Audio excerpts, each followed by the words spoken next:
of the Let's Go podcast. And we're back. And we've done it, folks. We've done it. The impossible has happened. They said we would never be able to, but in the flesh, not in the flesh, but at least on your screen, we have the legend, the commissioner of the legendary YMSL, Norman Jemal on the podcast. We should know when we started HSL, and we didn't realize how much this would explode with our basketball and softball and kid stuff and community. A lot of the modeling, and I was telling to Norman earlier, like we model a lot of what we do when it comes to community and everyone, sort of building something everyone's passionate about together. And I think a lot of other leagues do it as well, sort of around the YMSL league and what they've created. And we're super thankful to have them on. Of course, we have a lot of players who overlap YMSL and with us, or at least did overlap, then left us, went to YMSL. Talk about that also. But either way, Norman, we're pumped to have you on, and thanks for coming on. Yeah, thank you for having me. I guess all you had to do was ask. I know you were like, we can't believe you're coming on. I don't know why. It's early December. I'm not in YMSL mid-season form just yet. Maybe that's why people thought I wouldn't come on, but I'm ready to rock and roll. I love softball. I love the YMSL, and I'm happy to talk about anything you guys want to talk about. So let's get started. Yeah, let's start at the very beginning, as I like to do. Where are you from originally? And then we'll work our way into YMSL. I am born and raised in Deal, New Jersey. I was born in hospital up the road in Long Branch, Monmouth Medical Center. Went to school here, went to Rutgers University, and then I lived in Manhattan just for a couple of years when I was single, and then when I got married as a newlywed. So I lived in Manhattan for, I'd say, maybe 6 or 7 years in total. And then when we got married, we lived there for a year or two and then moved right back to Deal. I have 4 children now. God bless them. And I'll always love Deal, New Jersey. I hope to stay here for as long as I can. I didn't know, a shout out from Uri Adler and Ellie Race who are watching live. They're excited for the show. I didn't know there are year-round Deal people. Yeah, so that's a comment that we used to get like 15, 18 years ago. Like all our Brooklyn counterparts used to ask us, what do you do in Deal all year round? What do you possibly do there in November, December, January? But right now, the Deal community is absolutely blowing up. Families are moving from Brooklyn, dozens of them every single year. I'm on the board of Hillel Yeshiva, which is, our yeshiva where I went, where my kids go. And we are building buildings. We can't build them fast enough to house the amount of young new families that are coming here. So it's a growing community. We have so much going on, so many kosher restaurants now. The DSN is the local community center. Just things are blowing up over here. So yeah, there are a lot of people that live here all year round now. Yeah, I saw on your website, your YMSL powered by DSN. Is that right? Yes, it is. So when I became commissioner, which was before the 2019 season, Michael Solomon says no one better than Norm. There's no. He's right, my Michael Saban. Nobody better than him. That we know. Legend. When I became commissioner, it was because the previous commissioner, who was the best commissioner we ever had, his name was Bobby Marabia. He ran the league for a long time, maybe 15, 16 years, something like that, maybe 20. I don't even know how long he ran the league for. He was getting exhausted from it because it's an exhausting job, and he was doing it all himself. So the local community center took over the league, which has been the biggest blessing in the world because I don't own the league. What year was this around? 2019.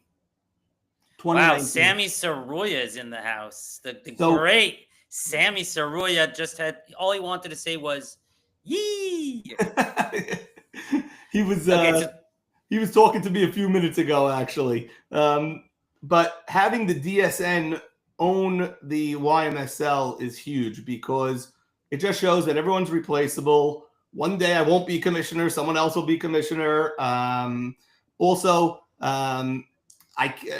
When one person's doing it, they could make decisions based on the bottom line. And all we have to do for DSN is get close to breaking even, and we could get sponsorships and put all that money back into the league for all special promos, special things that we want to do, special events, dinner at the end of the year, make the draft the whole entire event. So that's how long I've been commissioner for, since 2019, and it is YMSL powered by DSN, as you said. Got it. So basically, you're able to be 100% for the guys, as opposed to 100% for the guys. For the boys. What's that, Avi? For the boys is the new lingo. For the boys. For the boys, yeah. Right. YMSL is for the boys. That's for sure. And by the way, even when single people ran the league, it was never really a fully for-profit type of thing. It was always for the boys. And I think that's part of the mystique. I think that's part of the magic of what always made YMSL such a league that everyone wanted to be in, because it was just always something where everybody contributed. People on different teams, people from the same family on different teams, always looking to say, what can we do? Can I donate this? Can we add that? Look at this field. I found another umpire. Like, there was always people trying to help us succeed. And that's just part of the magic of the YMSL. Yeah. So Dave, how did you get the? Yeah, go ahead, Avi. No. Very quickly on the deal and Hillel side of things. So my dad is remarried to my stepmother Syrian, Robin Esquenazi is her name. So I'm very familiar with the Syrian community. They've been married now for almost 13 years. My dad is a. Are you impressed, Norm? Are you impressed? Very good. He dropped that name, Esquenazi, and you didn't bat an eyelash. I think Avi was accepting a reaction. Her dad was Cuban, her mother's Syrian. So my father has a place in Deal also. So I'm there every summer for a bunch of weeks. It's truly awesome. And my father, now that he owns, goes there all the time. It's like his home away from home. So I see the community, and it's unbelievable. So you see, it's a great place to come, even not in the summer, even on random weekends. It's awesome. Although their Dougies are, it's a little bit. I don't know. I'm an Ashki, so I'm upstate Dougies. So the Dougies over there in Deal, it doesn't. And I was so excited last summer about Dougies. It's good, but it doesn't have the same standards. But anyways, funny story. Speaking of Hillel Yeshiva, so we have a player in our league, Moshe Feintach, Mo Feintach. I don't know if you recognize the name. So the way I was by all these names, Norm, by all these names, you're supposed to say, "Wow." Which school is he from? No, he's gonna remember when I say the story. So it was a bunch of years ago, maybe 7-8 years ago. And no, if I'm not mistaken, you broadcast the championship game, right? So yeah, Moshe Feintach sends me his YouTube championship game. This must be at least 8-9 years ago. He was in Darche Yeshiva, and they're playing Hillel in the championship. And it was the year where Hillel won on the fly ball to left field that went over the left fielder's head like a walk-off. It was like a crazy walk-off win. And I'm a close friend with Moshe Feintach, and I'm very into. I love softball. Obsessed. This is before HSL, before anything. And I would play that game over on replay, just watch it. It was just a competitive, fun game. And that's how I really got introduced to this Norman Jemal character. Forget YMSL. It was through that YouTube video that Moshe Feintach sent me of Darche versus Hillel in the championship. See, Avi, is it on YouTube? Can you pull it up? Can you send me the link? See if you can. We'll broadcast it on here. Avi, is Robin? I would love to see that link. I would love to Avi, see. Is Robin your stepmom blonde and about 50 or so? Michael Solomon knows her. Yeah. Yeah, that's right, Michael. So Norm, also hello from Edmund Beta. You really travel with an army. My brother Harry, Mag, and David. It's a fully Syrian family we have going on. Fully Syrian. We have not exactly. Your father is Ashki, but in 19 people watching concurrently is the most we've ever had. You really travel with an army. These guys really like you, it sounds like. Anyway, so how did you get the? Yeah, I told you, these guys support me. That's why I love the league so much. Look at these players. They come out 1 p.m. mid-December just to show me support. So that's why I love them. They're great. So how did you get? No, Avi, send me the link. I'm going to share a screen. I found it. Oh, send me the link. I'll share the screen, and we can watch it together. How did you get the call in 2019 to commission the prestigious YMSL? Very, very surprising. A lot of people don't know this. There's a guy named Maurice Haber who is a legendary YMSL player, and he's been playing for 100 years. I remember him playing way before I even played. Great hitter. Now he might be one of the I'm not saying it in a bad way. He might be one of the oldest guys in the league, right? He is one of the oldest. He might be the oldest guy in the league right now. How old? He's I don't know how old he is, but he has sons that have been playing in the league for 10, 15 years already. So closing in on 60. Yeah. Got it. So, okay. so basically, he called me and he made the shidduch, as we say. He said DSN is looking to take over the league. They want someone to run it. They're hesitant to take it over without having the right person to run it. And I didn't think I was the right person because from where to where, I never ran a league before. But sure enough, it worked out. And in the first year, I leaned on the players a lot. I remember my first video that I sent out to the league is I said, I want to change some rules. I want to change some behavior things. I want to change when we start the games. And I really need the help of the captains and the players. Is that me? Holy cow. Look how young I look over there. YMSL has really aged you. Yes, it has. Look at the gray hairs I'm getting now. It's crazy. It's all from YMSL. This is 2018. This is before you started with YMSL, correct? Yes. Wait. Let's finish the story first. Yeah. So Maurice Aber got me together with Lee Zakaria, who is a former teammate of mine on the 2013 champion Montreal Expos. And he is the president of DSN. And basically, he made the shidduch, and from there was history. We've been rocking and rolling ever since. And you obviously had been a player in YMSL for many years. Okay, how many years had you been playing for when you got the call? I played in 2000. This is my first year playing. 2000 or 2001. I played until 2016, and then I did not play in 17 or 18. I was, living in the city, didn't love the league at that moment. When you have 50 years, you have a lot of ups and downs. The league has gone through a lot over those 50 years. Has not been a straight line. There was a split. There was a remarriage. There was all sorts of things when you look back from 1976 to 2025 or 2026 now. So what did you say your first year was? I played my first year, I think, in 2001 because I graduated in 2000, and usually when you graduate, the next year you play. So I would say 01. I was a scorekeeper before that. So you're how old? 47? I am 43 right now. 43. Okay, got it. I was a scorekeeper graduated in high school. 99 and 98. I know that for sure because I remember the teams that won in those years. And when I was 6-7 years old, I remember my father playing in the league. I remember sitting on the beach chairs or on the bleachers or whatever, watching my dad play. So I've always been a part of it. But for 2 years, I took off in 2017 and 18. And then after the 18 year, they called me with Maurice Aber and Lee Zakaria and all those guys. And then I became the commissioner. We went full throttle from there. Yeah, well, I have to say, you say there's been ups and downs. I only became familiar with YMSL probably less than a year ago.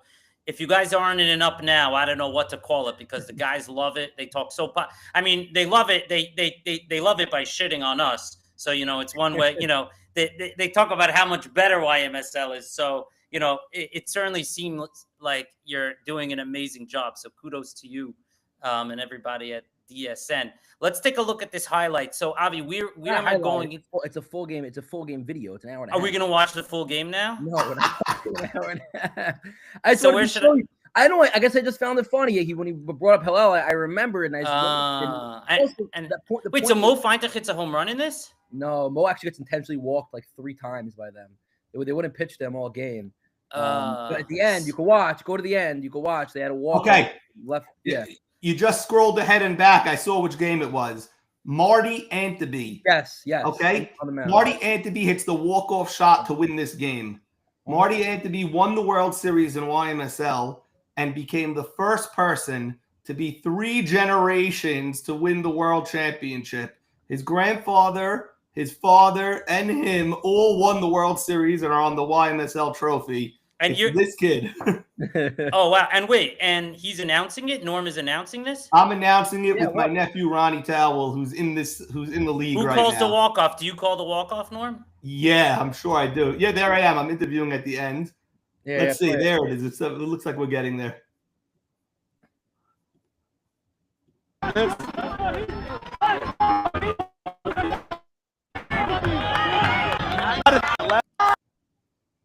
Two and one. Is this the guy who hits the walk-off? I can't tell. Number 1. Number 1 hits the walk. Let's then see. We have number 12. It's the last batter, obviously. So keep going until there's no more. Oh, you know who's on the mound there, Dave? It's Dovey Olsson. Oh, really? And Here he is. That's Marty, number 13. Yeah. This is a championship game. This is the kid who hits it? So we should watch now? Yeah. Do it. Let's see what the second that ground ball was hit. Here's the pitch to Anthony. Outside corner 0-1. Anthony 0 for 2 with a walk. Here's the fly ball. That's going to hit the goal. And Hillel is going to win the World Series. Here comes DC rounding third, and Hillel wins the World Series. Marty Anthony with a long drive to left field, and Hillel wins the World Series 1. Wow, that is awesome. The guy rounding third, his name is DC, David DC Cohen. He hit one of the most iconic shots in YMSL history, a 16-inning semifinal game. The other team finally scored in the top of the 16th. That's what everyone forgets. And then in the bottom of the 16th, he hit a shot with bases loaded. First guy scored easily. And the second guy, David Farka, the fastest guy in the league, comes from second base, rounds third, and gets right under the tag. We have a freeze shot. You still can't tell if he's safe or out, but he's safe. And David DC Cohen hit that walk-off shot also. He's the one who scored in that clip. Wow. That's something else that you guys have, by the way. You guys have shot. I don't know how you get the angles. The angles are amazing. Like, every single clip is awesome. Like, it's angled perfectly. I mean, I'm assuming you have a couple different angles and videos and cameras going on, but it's a great angle at every play, no? Well, we train our scorekeepers, which is probably the hardest thing in the world to do, especially with guys that are stat obsessed sometimes, but we train them. Most important is to get the play on video, because from the video, we could correct anything. We could see anything. We could change, you put it as a double, but really he was out at second, so it's really a single, whatever. We could fix all of that, but you got to get the video, and it took a few years. You look at some of the highlights from 2019, 2020. I can't believe that's what we put out. They're horrible. They're very bad. But they get. Are the games live? Are the games live streamed also? No, I don't live stream the games. Maybe once in a while, in a certain circumstance, I would. But in general, I refuse to live stream the games because I want people at the field. I want everyone to be there and watch. Because every year when we're doing something, it's going to be history. It's going to be something you remember. We remember by year. We remember Zach Ashkenazi, shake and bake, that 5-run inning that nobody saw coming. Everyone in YMSL knows that play. I don't have to describe it. They know exactly what I'm talking about, of Zach hitting that home run. Everyone knows Farka scoring that play that I said. There's just so many different moments that you have to be there, and it's not the same if you're watching on a live stream, sitting at your desk. You want to come see the game, you got to be there and watch the game. Now, if there was a rain delay and some crazy circumstance and we had to play on a Wednesday at 5 all of a sudden, then maybe I would consider it, but very, very hesitant to do so. And what is the scorekeeper filming with? iPhone. Okay. Isaac Cohen comments, he's very impressed that we're softball ready in December. That's how we roll. We're ready to go. There are too many comments to even mention. By the way, you're getting a lot of love, Norm. Yeah. Hank DeWeck, who is deep in the softball underground, as I call it, wants to talk softball 14 months a year. Yeah. He taught me that iPhone cameras are as good as professional cameras that you're going to buy if you do it the right way and transfer the files the right way. So we were at one point going to invest and spend a few $1,000s and then give them to these 14-year-old kids to film. Like, we were struggling with that. And then he's like, no, you just got to teach them the right way to do it. So 1 second. So the scorekeeper is filming with the iPhone.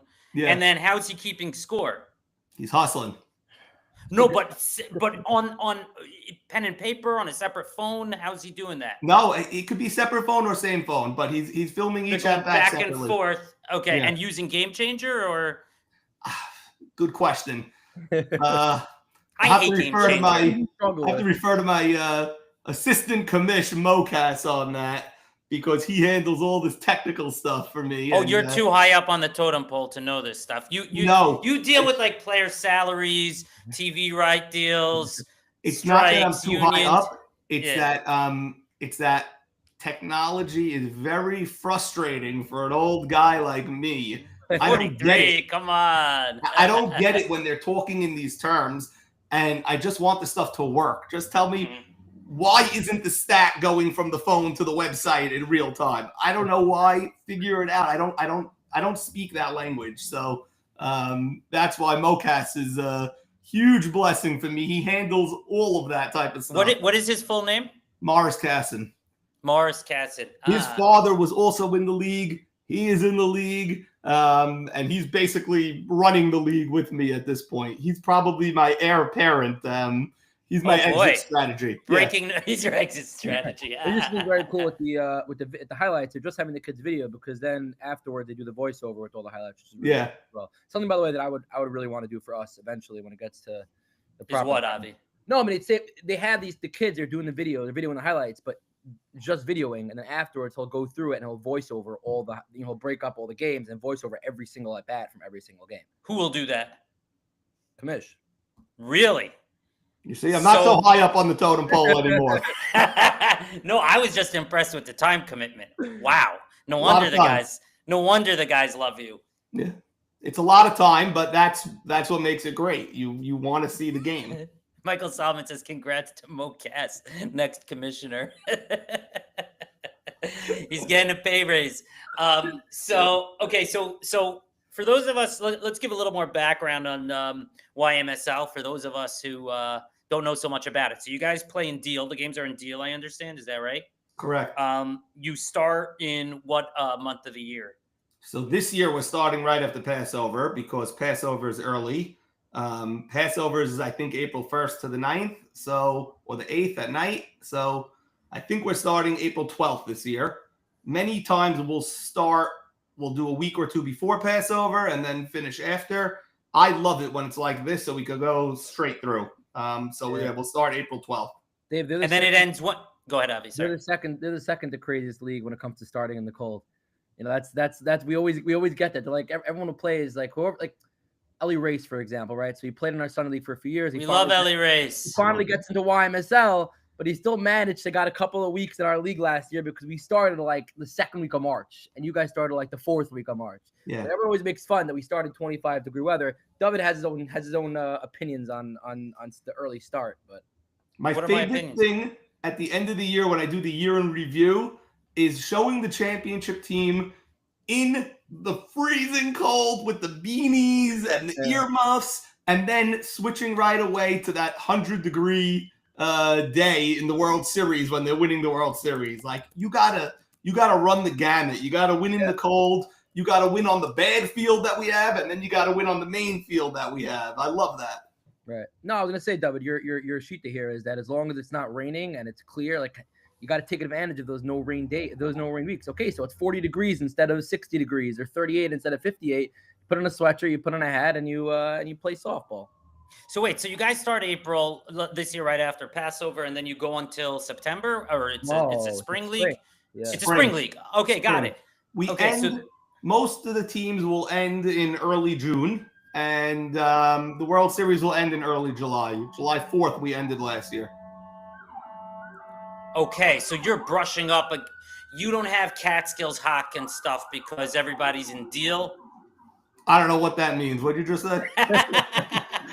We aim to finish up at the end of June, or before the end of June, because people go to the Catskill Mountains. Oh, Catskills. Okay, yeah. Yeah. People go to the bungalows, people this, people that. So we really, and now we'll get into this. A couple weeks earlier also. Yeah, now we'll get into this. Also, the RSK tournament, which we're, budgeting out of our schedule for people to go to. We're really trying to end June 15th, that Sunday. And RSK seems like it's June 22nd. Then June 29th, a lot of people are packing up. We have kids who are 18, 19 going to working camps. We have parents who are going to bungalow colonies. So we try to end then.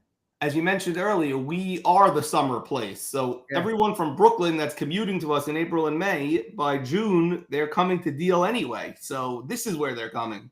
So it works out great. We're not up against anything like that. And people travel, but I know people in this league that went to sleepaway camp or wherever they went for, towards the end of the season, and they would come back every Sunday morning, leave wherever they were at 4 a.m. to get to the field in time for the games at 9 a.m. Once you're in the playoffs, if you don't show up to a game, you will be shamed, tarred, feathered for many, many years to come. So once you make the commitment to join, you really got to be there unless something is out of your control. And how many regular season games is it? It is 14 regular season games, doubleheaders. And it's 7 doubleheaders. Okay. Yeah, 7 doubleheaders. And 7 innings? 7 inning games. Okay, and then playoffs. Okay, so how many teams are in the league? 8 teams in the league. It's gone up to, I think, 11 at one point. It's gone down. I mean, it used to, in the 70s and 80s, it was 4, then 6, then 7, then 8. So it's always based on demand and what we can handle in terms of fields, umpires, and things like that. But we've been at 8 for a good little while now. We're going to be at 8 this upcoming year also. How many players per team? Now let's get into this, Hawk. 12 players per team, 96 12 per team. Yeah. So what do they do in the playoffs and World Series? Some guys have to sit. Yeah, I mean it's a draft league, so the first round pick isn't going to sit. Everyone has to play in every game in the regular season. In the playoffs, that all goes out the window. But I can't even name a time when someone didn't basically play everyone, even in Game 5 of the World Series, even in the last game, because as you go in the season, everyone forms their roles. There are some guys that are just great defensively, and we have some guys in the later leagues, in the later rounds, that are as good defensively as a first-round pick. We have some defensive specialists in this league. We have a guy named Ruby Saka, doesn't really hit. He is the best. He is one of the best infielders I've ever seen in my life. So is he related to Abe Saka? They're all related at some point, but no, he's not related to Abe Saka. Abe Saka, by the way, injured this year, tore his ACL, and is out for this season. That's big news for the YMSL. Wow. Well, that's BS because he just wrote, "You're missing your kid's bar mitzvah for YMSL," and it's something like a torn ACL is keeping him out is kind of weak sauce. I could say Abe Saka, unless he was injured, I could probably say he's my age exactly. We went to school together. He has never missed a YMSL game. No shot. Dave, I'll tell you this also. I mean, I'm sure it's true, but many people have told, even if you're getting married on a Sunday night, is this true? I don't know. People have told me if you're wedding Sunday night, you're showing up Sunday morning to play softball. Is that? So, you spoke about your mother that married you spoke about your dad that married a Syrian woman, right? Yeah. So we have a guy, an absolute legend that played in the 80s, Jackie Braha. Probably in everyone's top 5 if you mention the best players to ever play in the Syrian community softball.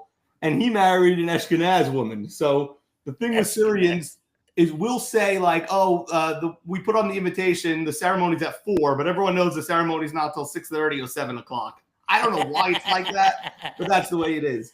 He had a daytime wedding with an Ashkenaz family. Daytime at 2 p.m. He showed up 2 hours late to his own wedding because he had a World Series doubleheader that morning. But in general, if it's your own wedding or if your own honeymoon, yeah, you're gonna miss. If you have a bar mitzvah of your nephew and you're going to Israel for 10 days, yeah, you're gonna miss a week. But we know about it from before the season. But besides for that, not every team is full strength every week. The beat goes on. That's why we have 12 players. We don't do replacements unless someone gets injured for the year and they were a top player. You have to be first 2 rounds or a pitcher to get replaced. Otherwise, we just keep going. You have 12 guys for a reason. Draft accordingly. Think of everything. Think of what you're going to do if your pitcher doesn't show up and go from there. What position did you play in your prime? I didn't have a prime. I was a 9th round pick my entire life. When I was a kid, I was a center fielder and I was very fast. But when I got to YMSL, in order to get any playing time, I had to catch. And I never caught before in my life. I was one of the best ones on my Hillel Yeshiva team, but they put me to catcher. And most people use catcher and then they get to first or they get to where they normally would be. I actually fell in love with the position. I loved it. And in those days, the catchers stunk. They couldn't even catch the ball. I loved it. I embraced it. My brother Jacob is in the league now. He has changed the position completely as catcher. He's a game changer over there. He has some highlight reel plays at the plate. And now I can honestly tell you, we have 7-8 catchers in the league. They're all excellent now. It's completely different. But I was not a good player. I didn't have a great career. I was not a good hitter, but I was a very good catcher. I was captain a couple of times. I won a championship. And, I always loved the league. Yeah. So there are, if I understand correctly, so there's 4 games every Sunday, right? 2 doubleheaders. No, wait, did I get that right? There's 8 games every Sunday, 4 doubleheaders. There's 4 doubleheaders every Sunday. And then you do a voiceover of all 8 games. So you're spending over 10 hours announcing those games after Basically, the fact. Yeah, I take all the clips, I put them together. I'm sure there's an AI way to make it easier and more efficient, but I've learned how to do it pretty quickly. And I do it mostly at night. I go late at night and I just, I knock them out. I give out one highlight. I try to give out by Monday, and then I get on a roll by Tuesday, Wednesday, Thursday. And I always like to test myself. Like, can I get 3 of them done on Monday? But then I'm going to distribute it slowly. I like to keep everyone excited every single day. Let me give you something on Monday. Let me give you something on Tuesday, then on Wednesday, instead of just, boom, sending it all out at once. But, yeah, it's a ton of time. It's not all voiceovers because I go from field to field and I bring my phone with me. And out of nowhere, you'll be in the middle of your at-bat and you'll be, bam, you'll hear my voice and my phone in your face. I like to get close also. So Hashem has been good to me. I've been able to just take a few foul balls off my body. That's it. You guys use the gold ball. That's a dangerous venture you're doing over there. Yeah, we use the gold ball. The other ball doesn't go anywhere, so I don't know. The other ball gets it just dies out a little bit. The gold clincher, Avi, not the green dot thing. Yeah, the gold clincher. Yeah. No, not the green dot. We have all controversy because now that we started in South Florida, all those guys all play green dot, and now we started there with what we call mush ball. So we went from green dot, which is like all the way on one extreme, to mush ball all the way on the other. And now it's like this whole controversy of go back to the green dot. And the basic idea where everyone's saying is let's settle on the gold clincher. So we haven't done it yet, but that's what we're holding possibly. It seems the most logical. The green dot is ridiculous. You can't play with that thing. That thing will kill somebody. That's like crazy. Using metal bats and the pitcher's throwing underhand. If God forbid he gets hit in that's a serious danger. I would never play with that. We never did. Even in high school, we never played with that. I never played one game with that ball. So then the format for the playoffs, so you have 14 regular season games, and then you get to the playoffs, and there's a 5-game World Series. Okay, so the format for the playoffs has been a topic of much, much discussion in the YMSL. For a couple of years, they had 6 teams making the playoffs, 6. But 6 is when we had 9 teams in the league, 10 teams in the league, 11 teams in the league. When you only have 8 teams, I cannot go to sleep saying number 6 team in the league gets to play in the playoffs. You didn't earn anything. There's usually one team that's total, not competitive. To me, every game's got to matter. You got to have competition at every game. It can't become a joke where you're in by week 3. So we turned it into a 5-game format where the 4 plays the 5, either in one game or a 2 out of 3 series, depending on, now we're doing 2 out of 3 series. And then we go to our semifinals, which is 2 out of 3, and then World Series 3 out of 5. So how many Sundays is the 3 out of 5 on? We'll do, it's a few different ways it's worked out. We do doubleheader on a Sunday. We'll do game 3 on Friday afternoon, and then we'll do 4 and 5 on Sunday. However, lately we've had either a fast day or July 4th, and I've been able to break it up where game 5 could be a standalone game, which is awesome. That would be unbelievable. Yeah. Yeah. We have a Solly S says we need to switch to the gold ball for Monday nights. Breaking news, Solly is joining our Monday night league. And, Solly has always been very adamant that the YMSL is better than our Monday night league. So we're going to see. Solly's going to get some good intel on that. Uri Adler says he came once to Monday night, hit 5 home runs, drove home, and never came back. That was Uri's experience. There's no video to tell the tale, so we don't know. He was on my team. I do appreciate Uri coming down. He helped us get a very big win against a very good pitcher in Steve Holland, so that was very much appreciated. I will say that if you are using that yellow or green dotted ball, please call Uri Adler at Bluestone Brokerage and get covered. There's no better insurance company than Bluestone Brokerage. Please do that. I don't know. That's a tough one because we have a sponsor who is a different competing insurance company. He's a good guy though. I like it. Aaron Gordon Companies. Yeah, that's funny. Yeah. We love Uri though. We're big fans. Let's take a little intermission for a second. We have a game here. We call it Fast Five. I'm going to ask you 5 questions very, very quickly, and you have to answer with your gut. If you don't answer with your gut, it doesn't mean anything. I think I can handle it. Go for it. Sammy Soroya or Zach Ashkenazi? Right now, it's still Zach. Zach is not down from his prime yet, but Sammy, after 1 year, this guy is going to be very special. Joe G or Farka? That's tough. That is literally as close as it gets. It's not your instinct. You see, the game is harder than you thought. The game is harder. They're so interchangeable. I would allow a replacement one for the other. Joe G has won 2 championships. Farka also. I'll go Farka because he's a lefty. I'll like that in my lineup. Give me the lefty power. Give me the lefty.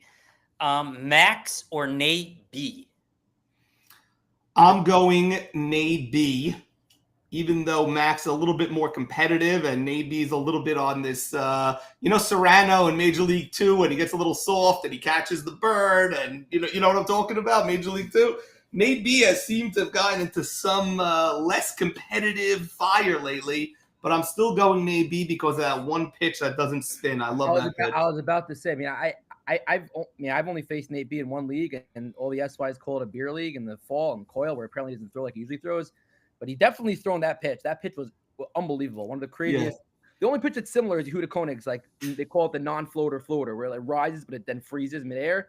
Very similar, but Nate B throws it super fast. I'm not sure Nate B could even tell you if he was at Coyle on that week. When he's playing in that league at Coyle, I'm not sure if he's aware of all his senses, to tell you the truth. All right, who are you taking? 2024 Rookie of the Year, Solly Estes, or 2025 Rookie of the Year, Ellie Race? Friends of both of ours. Solly Estes. Ellie Race gets spanked on the podcast. No, not at all. We have a video. We have a video of Ellie Race striking out looking. If you want, we can pull it up. If not, where is that from? Because it's not in YMSL. I don't think he struck out looking in YMSL, did he? No, I'm going to get to it in a minute. We had an all-star game. There's a softball league in Muncie where Race comes from. We had an all-star game versus Muncie in Muncie, and at least struck out looking. Edmund Beta wants to know, what about the 2023 Rookie of the Year? Who is that? Was that Edmund Beta? He is. But he's a pitcher, right? Yeah, he's a pitcher. He doesn't count. All right, last question. This is a toughie. 5th game of the YMSL World Series. Bottom of the 7th. Your team's down 4-3. 2nd and 3rd, 2 outs. Bad. I hate when you do that. Why? Because you can walk him. Bases loaded in. You mean even bases loaded? No, you're down 4-3. Bases loaded. That is better. Yeah, fine. Right. Bases loaded. Who do you want coming up to the plate? Uri Adler or Hank Dweck? I'll go Uri Adler. I'll go Uri Adler.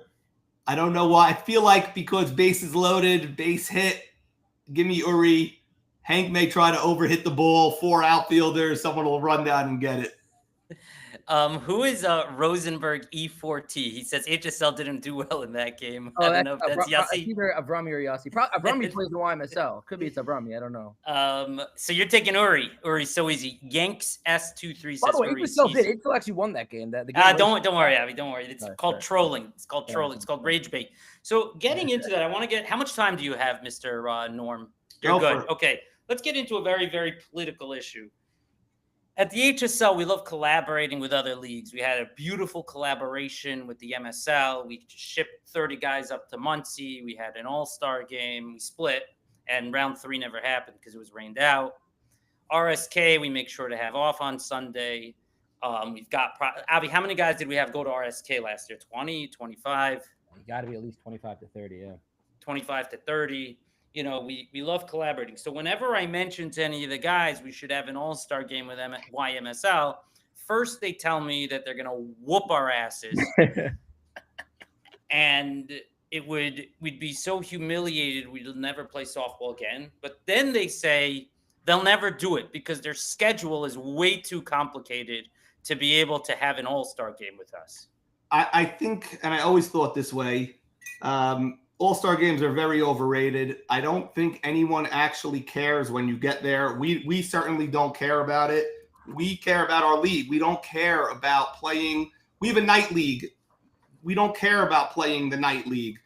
Brooklyn used to ask us to play. We just, it's not that I'm sure we could find the time to play. I'm sure we could schedule it. People are playing 12 months a year now, but when I get my 12 guys there, I'm not going to get the 12 guys as they are on a Sunday morning in YMSL when all the chips are on the table. I'm just not going to get it.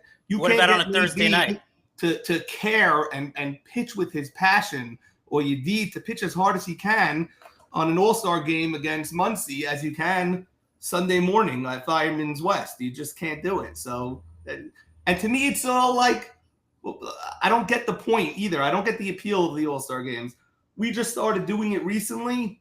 Oh yeah, within our league. We didn't. I wouldn't even do it for 3 or 4 years in the YMSL. I wouldn't even do it. I'm like, I don't know. It's a stupid game. It doesn't even mean anything. I like games that mean things. You know.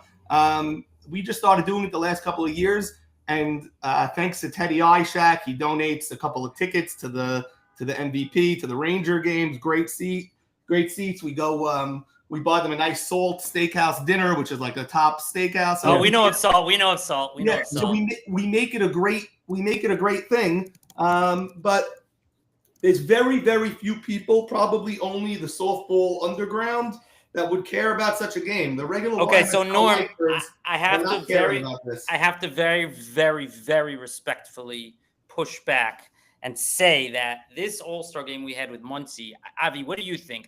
It was one of the most intense games I was ever at. I mean, I've never been to a YMSL game, so it would pale in comparison to a YMSL regular season game. But there's a lot of bragging rights on the line. You could have the bragging rights. We don't care about the bragging rights. Like, we don't care. We really Aaron don't care. Aaron Dweck says the right guys from YMSL would be all in. Aaron Dweck is already lobbying to be an all-star game selection. Aaron Dweck is Hank Dweck. He would play. Oh, that's Hank? Yeah, he would play 365 days a year. He, as good as he is for YMSL, he still doesn't get the full appeal of YMSL. He's still a guy that just wants to play softball at every moment of his life, at every time in every league. You know, like things like that. Bring your own team, all sorts of nonsense he'll do. Ellie Race, who played in the All-Star game and struck out looking, by the way, commented that the All-Star game was YMSL Week 1 intensity. Ellie Race is one of the best additions. Like, sometimes you get these guys, you don't know. I never met him. You don't know what you're going to get. And he has been a great addition. Great. He was hanging out with his team all year. I remember when he went to Monmouth Cards to pick up his baseball card pack. And he was with his teammates going to the store. It was like a celebrity team sighting of that whole entire Stratton team going to pick up their cards. I love Race. So let's get into that. There's some mystique around getting into the YMSL. Like, I know Jojo Levy was like, I don't know if you know who he is, and so he commented that, like, he's like, mention my name, and somebody's like, oh, you just want Norm to know your name, you know, just so it's in his head. What is the mystique of getting in? How do you get into the YMSL? It's just you have to apply when the link comes out, and then we always give precedence to the returning players, so it's always a numbers game. We see how many spots we have. This year, I know we have at least one spot. AB. Sammy Soroya wants an all-star game. Okay, good. He could call through in the Tesla with He could what? What did he say? He could go in the Tesla with Hank Dweck and go carpool to the All-Star game. Just don't put YMSL on your shirt that day. You're not representing our league when you do that. Wait, what we say to get in? The mystique of how to get in, you apply. You apply. You don't apply. You sign up, and then we see how many spots we have. It's just a numbers game. Some years we have 15 spots. Some years we have 3 spots. So, it always goes from there. So there's no skill requirement to getting in. I was under the impression that it is a premium league that you had to get accepted to. No, if you're in last year, you're in this year. I mentioned there's a couple of 60-year-old guys that are in the league. To get in as a new person, I'm very involved in Hillel still. I coach some of the teams over there. So I sort of know a couple of those guys that are coming up each and every year and who are going to be joining the league. Sammy Soroya actually did not go to Hillel, but we played against him, and you could tell from a mile away what kind of player he was. So you just wait for these guys to graduate, and then hopefully they join the league. Understood. Got it. So, Avi, I think what Norm is saying is that I have a chance of getting into the YMSL if I play my cards right. I think there's 100% of the shots you don't take, as I think Gretzky said, or Jordan, or somebody great said something like that. So you have to sign up first, and then we go from there. Got it. So there will be no YMSL sanctioned All-Star game, is what you're saying? Not against another league, no. You're saying it's a mistaken understanding what YMSL is to consider an all-star game. It's like a misunderstanding of the community. I don't know if I'm saying that. I just don't think I don't know what the purpose of the game is.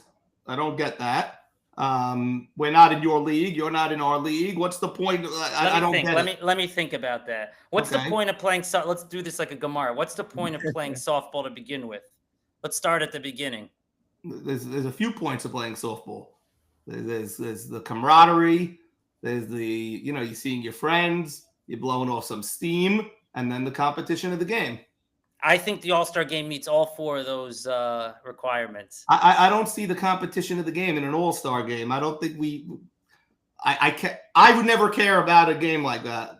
Me personally. Avi, what are your thoughts on the matter? Norm is not budgeable. He's not budgeable. I was actually going to say, I think that's a testament to his passion and basically his community that he's built. Like that, I was about to say, like, the fact that Norm can't even fathom why would that game mean anything means that he's built a community that's so tight knit that this is us. YMSL is us. Like that's you want to win YMSL. Like, why would you care to play against another league in another state, another 2 hours away? Like, why is that? Yeah, I would never care to do that, but I didn't build it. I mean, I am part of the community. No, that's what I mean. The league was here before me. Yeah, the league was here before I was born. We just go through this league. This is what we do. This is the biggest thing we could do softball-wise is win the YMSL World Series. That's the biggest thing we could do. And then you want to win it again. And then you start looking at the leaderboard. Who won it 7 times? Who won it 6 times? Who won it 5 times? How many more years in my prime do I have in order to get more? What year did I let get away?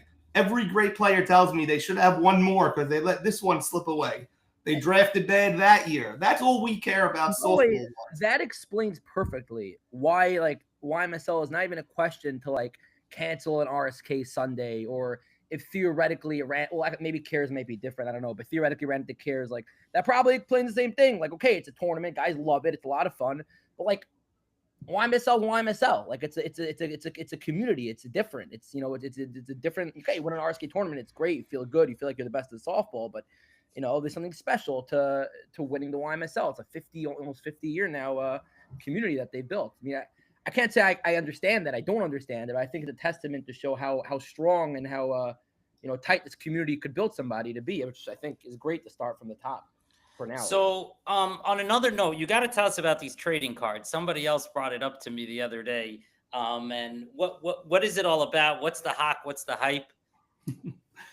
Okay, so the trading cards are part of something that we created maybe 3 years ago called the YMSL store, which is every year for a 2-week period only, very, very limited.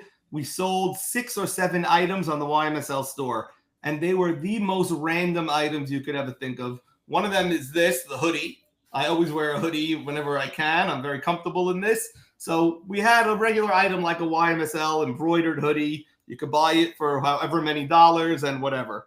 But then we would throw in some randoms, like a Dime cup with the YMSL on it, a shot glass with one of the famous scorekeepers. One of the kids has a great personality, and his name was Joe Dweck. We called him J Money, so we wrote it's J Money time somewhere, like fun things like that.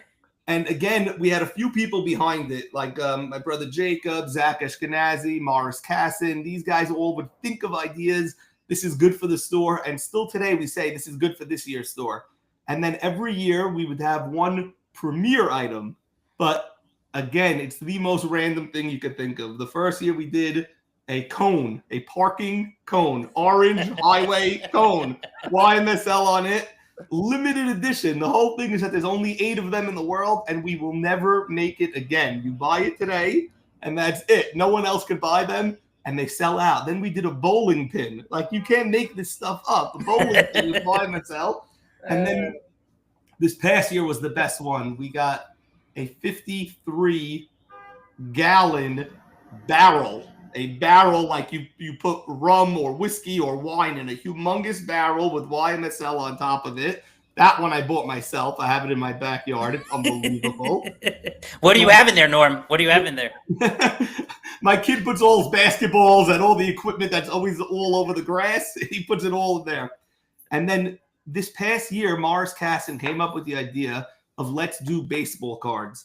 But he's so creative. He's actually a genius in some ways, because he took old famous cards, the designs that like we grew up with. You'll remember some of them, and he turned them into our players.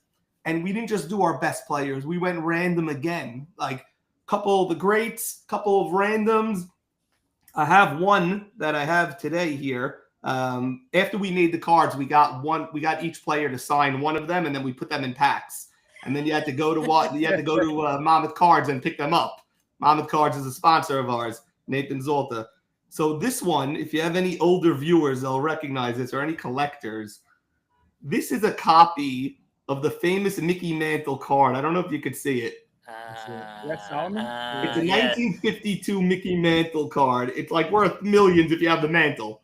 This is worth more, because this is the Michael Saban Solomon card, and he signed it 1 of 1. And I had this on borrow from Joe G. Joe G pulled this card, and he gifted it to Michael Saban. But I got my hands on it just for this podcast to show you that I'm holding it right here. The 1 of 1 in plastic. But we have one of John. I don't have it with me. John Eliezer. I was about to say, you couldn't stop talking about it. How did you wait, you have John Eliezer? I don't have his here. John's is similar to this. This is Carlos Abadi with the Mexico flag. John. So you put the Moroccan flag. Yeah. One of my favorite players, Dan O'Towell. But again, the designs of these are all copies from real cards over the course of the year. Over the course of the Who's decade. coming up with the designs? Monmouth trading cards or whatever it's called? The store? Morris Casson is coming up with all the designs. Morris Casson, okay. And then the backs. We have the real stats on the backs, real stories. So these were a huge hit at the YMSL store. So we're going to bring them back, a whole new edition this upcoming year also. I think that's something we should look into, Avi. Unfortunately, our stats are not nearly as robust as yours are, but that's a really cute idea that I think people would get a kick out of. It's fun. And people who don't get picked to be on a card keep asking, how come I wasn't on a card? Why didn't I get one? What's the story about John Eliezer and falafel balls? People keep making that reference. I don't know that. I don't know what that means, but I am happy that you accepted the shipment of John Eliezer down to Florida when we had to send him down over there. I hope you got the sister package of the gallon of Tylenol that we sent along with him. I also have regards from somebody who was before your time as commissioner, but said you might know him, Jared Schulman, who's playing in South Florida. He's still playing center field, and apparently he's got great D out there. Jared Schulman is a YMSL champion as a center fielder. I believe he was center field on that team that he won with. That team was a very under the radar team. No one expected them to win. They came out of nowhere. And credit to Schulman. I want to say 2010, 11, somewhere near there. I want to say that he won the whole championship. Maybe later. All right, we have about 10 minutes. I actually have to go in 10 minutes. I'm going to ask you one more question, then I'm going to ask our big audience if anybody has any questions. What's your biggest struggle? And this is shop talk now. What's your biggest struggle as commissioner? My biggest struggle as commissioner is that I played in the league with a lot of these guys, and I'm friendly with a lot of them. I go out to dinner with a lot of them. But then when something comes up that you have to be fair about for the league, that's the biggest struggle. When you have to text somebody that you learn with in the morning, or you go out to dinner with, or your kids are in the same class, and you got to call them and tell them you're suspended for a game because of how you treated the umpire or because of this or that. That's my biggest struggle, because I'm not a principal. I'm not better behaved than any of them when I'm on the field either, but we have to hold ourselves to a standard. We have to remember what's going on in the world, especially when we're dealing with umpires, that we're all Jewish, and you know, it all goes in the garbage if you're going to make a Hilul Hashem and berate an umpire, and then everything that we're talking about goes down the garbage can. Sure. So that's my biggest struggle, when you have to all of a sudden make it like you're the principal of the classroom, because you have to, like, quote unquote, discipline somebody that you're basically friends with and the same age as. What have you suspended people? Yeah, here and there, not every year, but once in a while, a game suspension, a 2-game suspension. Things get testy. We went through a period in the mid 2010, like that era, where there was arguing on every single play. People would say, "Oh, this guy left second base early," appeal, like they try to sell certain like Bush League type of things, and then the games get testy, and the games get. But it's so much better now than it was 15 years ago. Everyone has definitely understood that umpire makes the call, we accept it. But sometimes when things get out of hand, you have to suspend somebody. Yeah, we're not afraid to do that. Yeah. Edmund Beta wants to know when registration is opening. He's ready to go.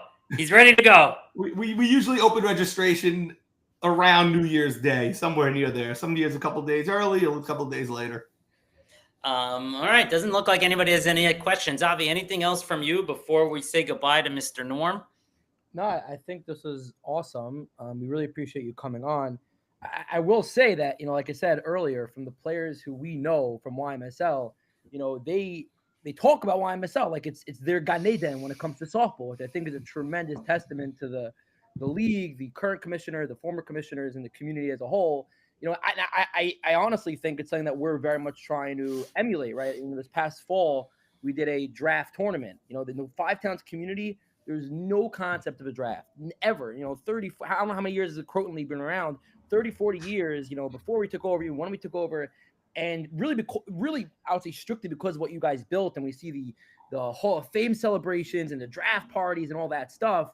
Like, it's a tremendous inspiration for us sort of to try it. And it was a tremendous success, thank God. And hopefully, slowly but surely, hopefully we break it more into the Five Towns community. But, really, it's a big thank you. Like, we, obviously you the last 7 years, but your former commissioners and, the starter of YMSL, what you guys are doing is a tremendous inspiration to make things, our slogan officially is HSL, where sports becomes community, to make it more than just softball, to make it a community. Like you were saying, people. That's a great slogan, by the way. Hey, David came up with it. Very good.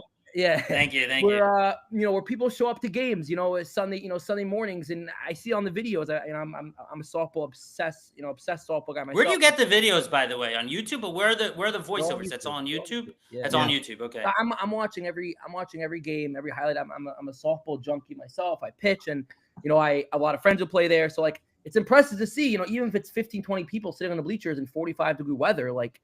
It's amazing. Like we would never even like it's not even a thought to come out, a lot of times on Sunday, like by us, like maybe a championship game at night, if we make an event with food and whatever, we'll get 30, 40, 50 people, but like a Sunday morning in 45 degrees, like never. So like, it's just a very inspirational thing to see. And as a softball guy, that's like super obsessed and now doing this full time, is something that we're really trying to emulate. And, we appreciate everything the YMSL does. And it really helps us in a way, with the cards and all the stuff for the community. So I just want to, say thank you and appreciate you. It's funny, Avi, you mentioned the draft. Not only would we not allow a bring your own team, we don't even allow 2 guys to be together as captains. If you and your brother are dying to play with each other, we say draft him around early if you want him. Otherwise, someone else is going to take him because it's got to be fair. Otherwise, if you want the intensity and you want the real competition, it's got to be fair. Everyone goes in the pot. We're going to pick 8 captains that we think we could trust and go and draft your team. And if you need to be with your own brother or your cousin or the center fielder that you always play with or your personal catcher, draft them early, make a trade, do what you have to do to get them. Because how do you handle anybody? How do you handle, first of all, do you let pitchers be captains? And also, how do you handle talent differential among captains? So we've let pitchers be captains here and there. It's a great question because it's a little tricky. It's a little different when the captain has to make certain decisions and be the only one that talks to the umpire and decide who's playing. And he's also pitching. Sometimes it gets to be a little too much for one guy. But there's certain players that can handle it. Abe Saka has been a captain. Nate B has been a captain, but as good of a pitcher as he is, he's not succeeded as a captain. Max Yadid does not want to be a captain because he knows he's got to focus on pitching. And then how do we handle the difference in talent is the committee gets together and we say, this guy's a first rounder, this guy's a third rounder. And then that's their draft pick in that particular round. Smart. So we have a 9th round captain and we have a 1st round captain. That's really, Avi, that's very interesting. Sully S wants to know if you have fields this year. I don't know if that means. What does that mean? Yeah, we always struggle with which fields we're going to be using. Thank God we're looking okay this year. Yes, local jurisdictions, as I'm sure you guys are learning everywhere. I'm sure Florida up to Muncie to everywhere in between. Dealing with the local jurisdictions is very, very challenging. That's Dub's role. Getting fields in Queens and 5 towns are very lucky. We have 2 fields that are very consistent with us. But in Sunday mornings, we have teams from Queens, West Hempstead, 5 towns. Yeah, but our 5 towns, we have the consistent fields. But everybody's got their own Michigas. They love rainouts. They're addicted to rainouts. There's a sprinkle of rain at 1:00, and they're like, games are off. It could be the worst. It's the worst thing of don't you? How much easier would it be if you just had your own fields? I wish I had my own fields. The good thing with the Queens fields, even though they're complete garbage, is that I could get there on a Saturday night at 7:00 and work the field for 6 hours and get it ready. Right. These parks in North Woodmere and 5 towns, it rains for an hour at 12:00 on the game day, and they'll cancel it, and the field's perfect. It's sometimes they don't let you fix the field. Sometimes never. We're not allowed to touch those fields. We can't. We touch it. Our permit's gone. Yeah, so the 5 towns, yeah. And every player in my league knows, this field we're allowed to fix. Racetrack field, nobody touch it. Don't bring your rake. You bring your rake, the park ranger's going to see it. We're going to be done over there. Everyone knows the ins and outs, basically. It is what it is, but we're looking okay for this year with the fields, thank God. What was it Solly referring to? What was the particular issue that happened last year? We just always have, it's a constant battle on which fields we're going to get. Some fields flood, some fields don't. Fireman's Field, which are our 2 favorite fields, we have them for this year. Deal School we have, those are good fields. Racetrack is still kicking. They keep saying they're building condos on the fields, but it's still there. And we're trying to get Memorial back, but it's not looking great. Who took it? The Board of Ed won't rent it out anymore at the Eatontown Board of Ed. But I'm already speaking to some guys that live in Eatontown that are going to try to make an appeal to the council people over there or whatever. Just try to let us rent the fields. We'll pay for them, but just let us use them. We love those fields. But every year it's something. We're always switching around. As long as we have firemen's, that's our main field, then we're happy. Good to go. You know what? Every year is different. In the COVID year, we started so late. We played our World Series probably on our worst field of all. Every year you figure it out, and the games go on. So before you go, any advice for us? You've been commissioner now 7 years or so. Any advice for us who are newer to this game? It seems like you're doing a great job. The slogan says it all. It seems like you get it. It's got to become a community thing. And the only advice I give anyone running any league, from basketball to hockey to whatever, is you have to be fair. It doesn't matter who you're dealing with. It could be your own brother on a team. You have to look at a case and you got to make the decision. And if you're fair, everyone in the league will respect you and respect the decision. The last thing you want to hear as a commissioner is, oh, you're doing that because you love so-and-so, because your brother needs that team to lose. if you're fair all the way through, and you don't have to be firm or loose or whatever, but if you're the same with everybody, I think everyone will support you, and that's what you need as a commissioner. Once the players turn on you, you can't be the commissioner anymore. You need to find someone else.